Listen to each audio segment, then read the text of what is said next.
होली के दिनों में मार्केट में एक नया स्कैम आ जाता है जिसे हमें ये पता नहीं चलता जो कलर हमने यूज किया है वो नेचुरल है कि आर्टिफिशियल।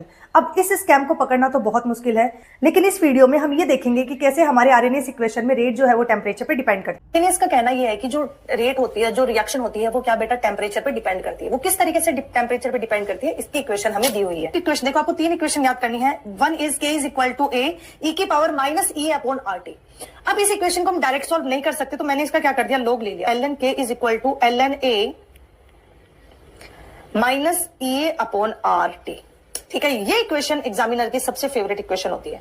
ठीक है, यहां पर ln k क्या है, आपको पता है k तो रेट कांस्टेंट है। ठीक है, ln a क्या है, a यहां पर जो है वो आरएनएस फैक्टर है या फिर फ्रीक्वेंसी फैक्टर है। बट आरएनएस फैक्टर की जगह अगर फ्रीक्वेंसी फैक्टर आ जाए तो कंफ्यूज बिल्कुल मत होना, नीट के अंदर यही टर्म यूज करेगा वो। ठीक है, ये क्या है, एक्टिवेशन एनर्जी है। एनर्जी है तो वैल्यू किस में जाएगी, जूल में जाएगी, कैलोरी में जाएगी। तो अब अगर मुझे इस इक्वेशन में आर यूज करना है, लास्ट टाइम मैंने आपको बताया था जो कंसंट्रेशन के टर्म में यूज किया था, अब हम यूज करेंगे एनर्जी टर्म में। तो आर की जो वैल्यू जाएगी वो 8.314 जाएगी अगर एनर्जी ई जो है वो जूल में दिया हुआ है।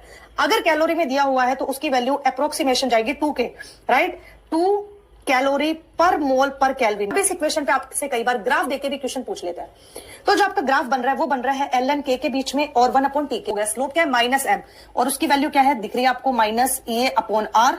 ये स्लोप की वैल्यू हो गई। और c क्या है बेटा, ये वो पॉइंट है जहां से इक्वेशन स्टार्ट होती है। ठीक है, which is equal to ln a। इस तरीके से आपका ग्राफ से क्वेश्चन बनता है। कई बार आपको ग्राफ दे देता है और वैल्यू पूछ लेता है, नीट वालों के साथ ये चीज ज्यादा होती है। ठीक है, तो अगर हमसे मान लो ए की वैल्यू पूछे तो वो क्या निकाल सकते हैं बेटा हम, जैसे अगर हमें स्लोप दिया हुआ है, ठीक है, और ए की वैल्यू पूछे तो हम ये फॉर्मूला यूज कर सकते हैं, मतलब जस्ट फॉर्मूले को घुमाया ही है हमने। ठीक है, लेकिन जैसे मान लो अगर हमें 2 अलग अलग टेम्परेचर पे रेट निकालनी हो तो हम कैसे निकालेंगे। तो हमारे जो इक्वेशन होगी which is log k2 upon k1 equal to e upon 2.303 r t2 minus t1 upon t1 t2। इस इक्वेशन से आपके नीट में भी और बोर्ड में। अगर मेरा ये वीडियो आप लोगों को पसंद आया so you can watch the full video on my YouTube channel and please like share and subscribe.